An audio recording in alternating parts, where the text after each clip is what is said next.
ఆంధ్రప్రదేశ్‌లో TET DSC అభ్యర్థులకు కూడా నమస్కారం. సో, మెగా డిఎస్సి కోసం ఎవరైతే ఎదురు చూస్తున్నారో వాళ్ళందరూ కూడా ఈ యొక్క వీడియోని లైక్ చేయండి. ఈ యొక్క వీడియోని పూర్తిగా చూడండి. అయితే మనకి మెగా డిఎస్సి కోసం మంత్రి బుగ్గన ఇంటి ముట్టడి చేయడం జరిగింది. ఈ నేపథ్యంలో పూర్తి వివరాలు మనం చూస్తున్నట్లయితే గనక సో, లైవ్‌లో స్క్రీన్ మీద చూడొచ్చు. మీకు దగా డిఎస్సి వద్దు, మెగా డిఎస్సి ముద్దు అంటూ నంద్యాల జిల్లా డోన్‌లో ఎన్ఎస్యుఐ నాయకులు ఆర్థిక మంత్రి బుగ్గన రాజేంద్రనాథ్ రెడ్డి ఇంటిని ముట్టడించారు. అయితే మనకి దాదాపుగా 5 ఏళ్ల నిరీక్షణకు మెగా డిఎస్సి కోసం డిఎస్సి అభ్యర్థులు ఎదురు చూస్తున్నారు. ఈ నేపథ్యంలో ఒక దగా డిఎస్సి నోటిఫికేషన్ ప్రభుత్వం విడుదల చేసి ఏవైతే ఖాళీగా 25,000 టీచర్ పోస్టులు మనకి ఉన్నాయో వాటిని భర్తీ చేయాలని డిమాండ్ చేశారు. మంత్రికి వినతి పత్రం ఇచ్చేందుకు వెళ్తుండగా పోలీసులు వారిని అయితే అడ్డుకోవడం జరిగింది. ఆందోళనకారులను పట్టుకునే ప్రయత్నంలో మనకి ఆ సిఐ గారు కూడా పడిపోవడం జరిగింది. సో, లైవ్గా చూడవచ్చు. అనంతరం మనకి ఎన్ఎస్యుఐ నేతలను అదుపులోకి తీసుకుని అక్కడి నుంచి తరలించారు. ఈ విధంగా మనకి డిఎస్సికి సంబంధించి ఎక్కడ కూడా పోరాటాలు అయితే ఆపడం లేదు. సో, మెగా డిఎస్సి కోసం ఎంతమంది లక్షలాది మంది అభ్యర్థులు అయితే ఎదురు చూస్తున్నారు. కానీ ప్రభుత్వం అయితే మనకి అరాకొర పోస్టులతో డిఎస్సి నోటిఫికేషన్ విడుదల చేయడంతో మనకి ప్రభుత్వంపై డిఎస్సి అభ్యర్థులు అయితే చాలా అసంతృప్తిగా ఉన్నారు. అయితే ఈ నేపథ్యంలో మనం లైవ్గా ఒకసారి చెక్ చేసినట్లయితే ఈ యొక్క వీడియోని సో, ఏపీ డిఎస్సి కోర్టు కేసుకి సంబంధించి మనం చూసినట్లయితే కనుక ఇదిగో మనం లైవ్గా చూడవచ్చు.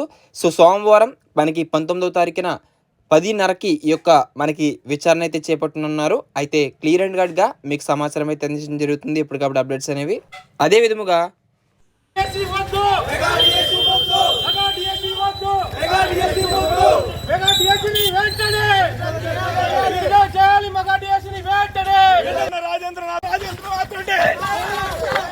సో, అదేవిధంగా మనకి టెట్కి సంబంధించి ఈ రోజే ఆన్లైన్ అప్లై చేయడానికి లాస్ట్ డేట్ అయితే ఉంది. సో, ఈ యొక్క ఆన్లైన్లో మనకి ఎడిట్ ఆప్షన్ ఉందా లేదా అని చాలామంది అడుగుతూ ఉన్నారు. సో, మనకి ఇచ్చిన నోటిఫికేషన్లో ఒక పాయింట్ క్లియర్ అండ్ కట్గా చెక్ చేసుకున్నట్లయితే కనుక సో, అప్లికేషన్లో ఎటువంటి తప్పులు జరిగినా సరే ఎడిట్ ఆప్షన్ అయితే ఉండదు. మళ్ళీ 750 రూపాయలు పెట్టి కొత్త అప్లికేషన్ చేసుకోవాలని నోటిఫికేషన్లో చాలా క్లియర్గా ఇచ్చారు. సో, ఒకసారి మనం చూడవచ్చు లైవ్గా.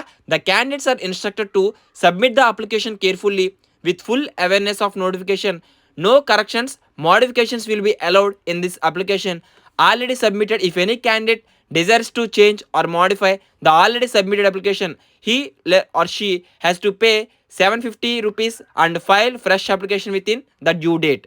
సో, ఈ విధంగా మనకి టెట్కి అప్లై చేసేటప్పుడు మీకు ఏమైనా మిస్టేక్ చేస్తే మీరు కొత్తగా చేసుకోవాలి తప్ప దానికి ఎడిట్ ఆప్షన్ అయితే లేదని క్లియర్గా చెప్పేశారు.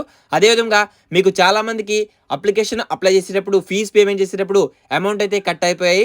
వారికి రిఫండ్ పడతాయా లేదా అనేది మనం చెప్పలేము. ఎందుకంటే మ్యాక్సిమం పడవు. ఎందుకంటే చాలామంది అడుగుతున్నారు కామెంట్స్లో మనకి పేమెంట్ కట్ అయిపోయింది సార్, మీకు అమౌంట్ అయితే రిఫండ్ పడుతుందని. సో, మ్యాక్సిమం అయితే పడే ఛాన్స్ అయితే చాలా తక్కువ ఉన్నాయి. సో, అదేవిధంగా మనకి సంబంధించి కోర్టు కేసుకి సంబంధించి అప్డేట్స్ మనం చెక్ చేసినట్లయితే కనుక సో, హైకోర్టులో మనకి సోమవారం అయితే అత్యవసర విచారణ అయితే డిఎస్సి నోటిఫికేషన్ పైన మనకి చేయనున్నారు. సో, టెట్కి సంబంధించి ఈరోజే ఫీ పేమెంట్ చేయడానికి లాస్ట్ డేట్. అదేవిధంగా మనకి రేపటితో అప్లికేషన్ అయితే ముగుస్తూ ఉంది. సో, ఈ విధంగా మీకు అప్డేట్స్ అయితే ఉన్నాయి. సో, ఎప్పటికప్పుడు అప్డేట్స్ అయితే మన ఛానల్ ద్వారా అందించడం జరుగుతుంది. So, all the best for everyone. Thanks for watching. Have a nice day.